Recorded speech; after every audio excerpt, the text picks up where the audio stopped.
నిన్నటి దినం social media వేదికగా కంచు ప్రభాకర్ రెడ్డి అనే ఒక సోషల్ మీడియా తీవ్రవాది సోషల్ మీడియా వేదికగా ఎక్కడో అమెరికాలో ఉన్నాడో అనకాపల్లిలో ఉన్నాడో లేకపోతే పొంగనూరులో ఉన్నాడో తెలియదు కానీ అనుచితంగా జగన్ రెడ్డి దొంగ బ్యాచ్ ఏదైతే బి టీం వాళ్ళు ఏ రకంగా స్థితి ఇస్తే ఆ రకంగా శ్రీమతి వైఎస్ షర్మిలారెడ్డి గారిని అదేవిధంగా దివంగత మహానేత డాక్టర్ వైఎస్ రాజశేఖర రెడ్డి గారి ముద్దుల కూతురైనటువంటి షర్మిలారెడ్డి గారిని సొంత ఒక చెల్లెల్నే ఈరోజు ఒక స్క్రిప్ట్ రాసిచ్చి ఒక ముఠా వ్యక్తులతో తిట్టిస్తున్నారంటే జగన్ రెడ్డి వ్యక్తిత్వానికి మళ్ళీ ఏ రకంగా అనుకుంటారో జనాలైతే అర్థం కావడంలే.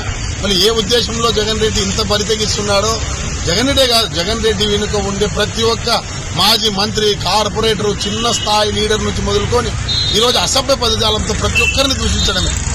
మొన్న చూస్తా ఉంటే మీడియాలో పుట్టలుగా ఎంతమంది మీద వాళ్ళు దాడులు చేస్తున్నారు.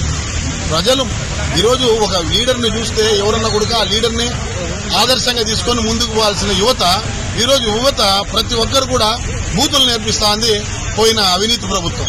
కాబట్టి దీనికి ఎక్కడో ఒకసారి కట్టం వేయాలని చెప్పేసి ఆ ప్రభాకర్ రెడ్డి అనే వ్యక్తిని అరెస్ట్ చేయాలా, కేసులు పెట్టాలా, వాడు ఎక్కడన్నా కూడా అనంతపురం సబ్ స్టేషన్లో నిలబెట్టాలని చెప్పేసి సీఏ గారిని వేడుకోవడం జరిగింది. ఈ కార్యాచరణ ముందుకు తీసుకెళ్తాం.